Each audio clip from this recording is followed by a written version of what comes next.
All right, so we're making hot dish tonight.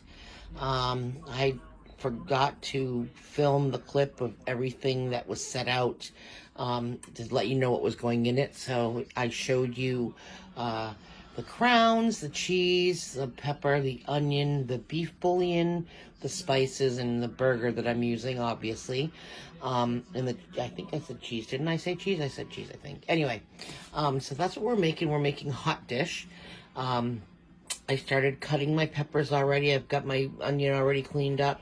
I'm going to cut these up. I've got my hamburger on low right now just because I'm going to add the vegetables in as it cooks. I will spice the top, and as soon as I get my spices all cooked up and the hamburger browned, I will be taking the Better Than Bouillon. This is what we use in place of gravy sometimes. Like, I don't have a can of gravy available, so I'm going to be making some of the bouillon from the Better Than Bouillon. I don't need a lot. I just need a little bit to moisten it up because it's going to be pretty moist with the peppers and onions in it anyway. But basically, this is just another casserole type dinner that you've seen me post about before, and this is called Hot Dish. Similar to shepherd's pie, I guess, or cottage pie because it uses hamburger.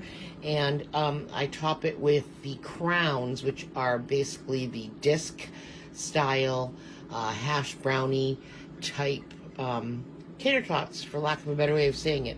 So anyway, I'm going to get to cutting up my peppers and onions and getting that in and mixing in my spices, which are over there, and getting that all ready to rock and roll. And I'll come back in another clip and show you how far we've got. Okay, so here we are back. I've got my oven on 375. I got my pan out, and I am now cooking it's just probably a slightly over a pound of burger that I had left over from making hamburgers and other assorted hamburgery items.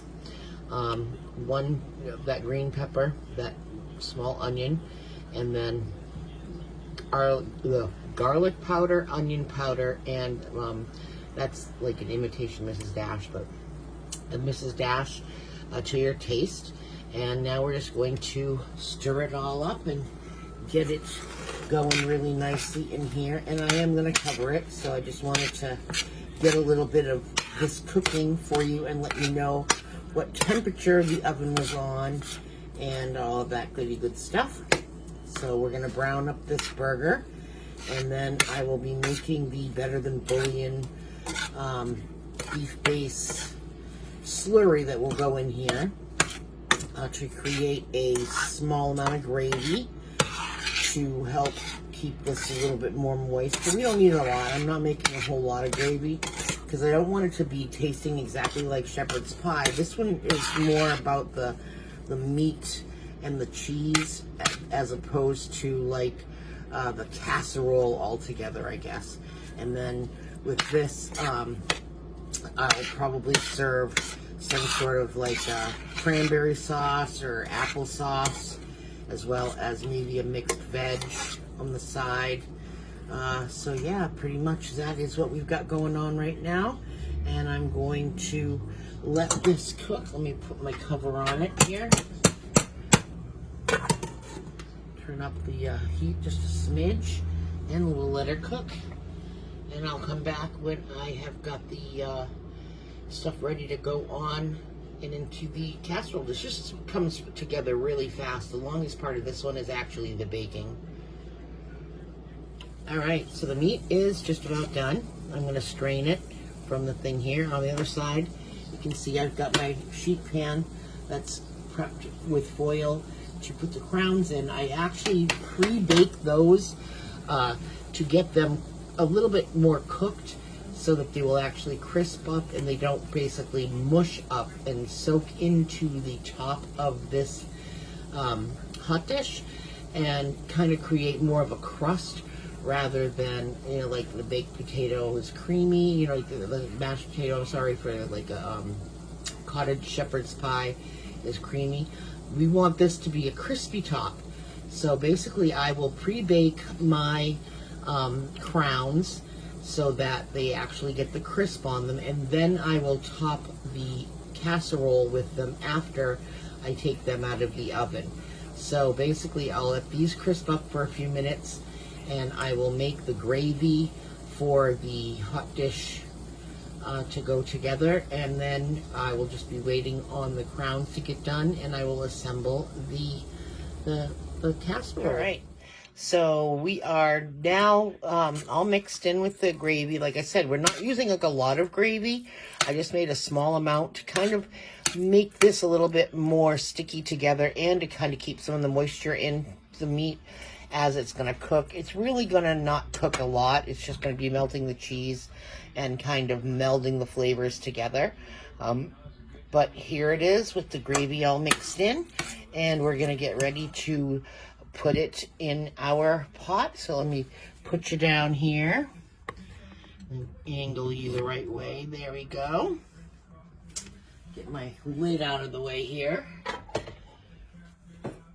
And this looks dirty, but it's really not, because basically I measure how much I'm going to need for the top of my casserole by filling this pan up with what will equal the amount of crowns plus a handful. Basically, I put, fill the bottom of this up, and then a handful, and that's what I'm baking in the oven so that I don't over bake too much. And I'll do it this way so you guys can see.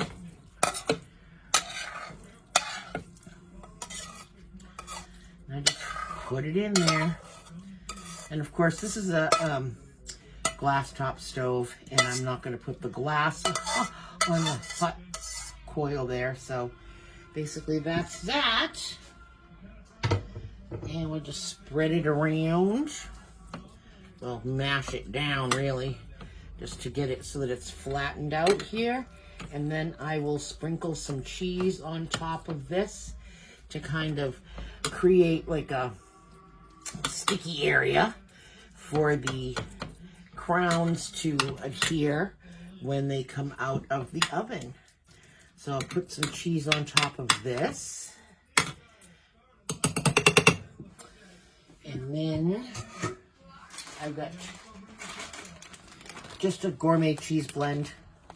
What is this now? Cheddar, Vermont, and Wisconsin, all different types of good cheese. All right, I'm going to move the camera to the other side so you can see better. Okay, we're back on the other side now. And I'm going to just use the rest of this bag of cheese here. I'm just going to dump this on the top. And I have another bag ready to rock and roll right here.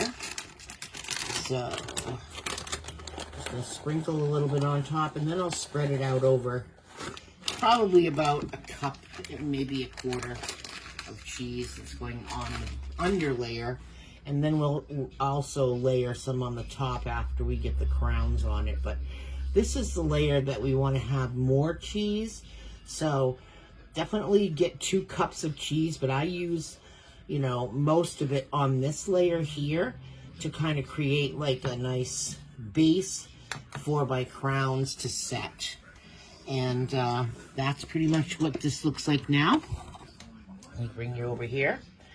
So that's what we got, and I will come back again when it's time to put the crowns on. All right, so we're back, and the crowns are out of the oven. I have gotten most of them loosened off of the foil, and I'm getting ready to just lay them on top. Basically, you're just going to put them in a row, crispy side up, and I go around the full outside first, and then I fill in the middle. And it wouldn't be one of my cooking vids if a police or a rescue vehicle didn't go by. Like, it happens so rarely, and it seems like every single time I'm trying to do a video, there is a rescue vehicle going by. But we're a tourist town here, and there's a lot of impatient folks always around. So that's to be said for a small town Maine living. Anyway, so yeah, I'm just going around the circumference of this pan first to get them on the edges, and then I will fill in the middle with what's left over here. I try to put the broken sides down. I don't know if I want to use that one because I don't know what that dot is. Oh, I hate those things. I know they're most of the time just an eye of the potato, but still, I don't like looking at that kind of stuff. And I don't want it hiding in here saying, oh, did I get the piece with the dot on the top? You know, I think I did just, like I said, enough for the top of this casserole. Like I said, I measure the amount that I need by pouring them into the pan and then adding like a handful just so that I have enough in case like these ones are breaking apart. And I did. I had just about enough, and I've only got a few smidgens left over, and it's that one. That'll go up to the birds. We have a little bird box, and I'll just, you know, find a spot to put these extra little bits in. But like I said, it's not that hard to make this dish. And there it is. And my pan is just about clean. So now I will sprinkle the top of this with some cheese. Because like I said, this is already pretty much all cooked. I put the meat with the gravy in here as it was warm. These just came out of the oven, so these are warm, or hot actually. And like I said, we're just gonna sprinkle the top with a little bit of cheese to make it look nice. Make it look very nice.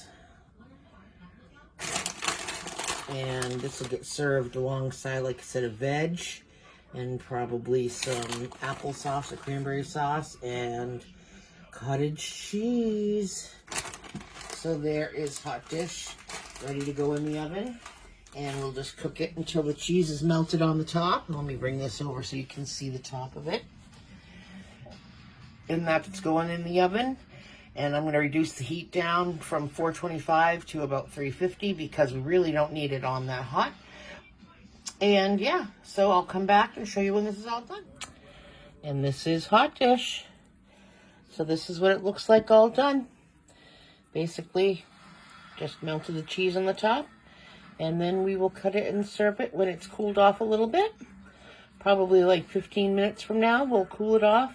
And it'll be cool enough, I should say, to serve up and eat. So that is hot dish. So that is hot dish. That is basically all there is to it.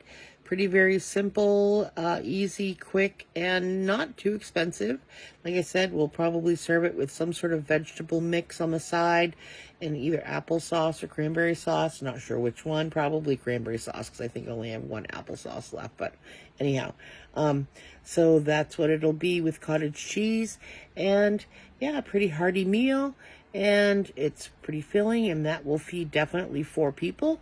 And it doesn't use a lot of ingredients, and it's pretty cost effective. So there you go. If you're enjoying these videos, make sure you're sharing them. Make sure you're hitting that love or like button, or the even better off, the wow button, because people love and like all the time, but wow means yeah.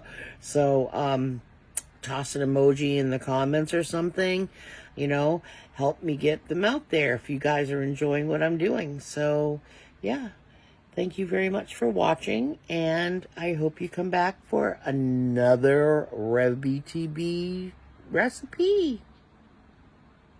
I don't know what I'm going to call these things. I just don't know. I was going to be calling it Budget Pantry, but it's not always a budget.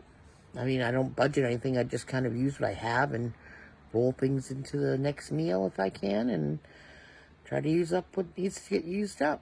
And I decide I'm going to share with you guys what I'm doing, just for S&Gs, the good old S&Gs. But anyway, hit the button down there that says you like, love, or wow this thing, and hit the share button if you think it's worth sharing. And we'll see where this goes for me, I guess, right? Have fun.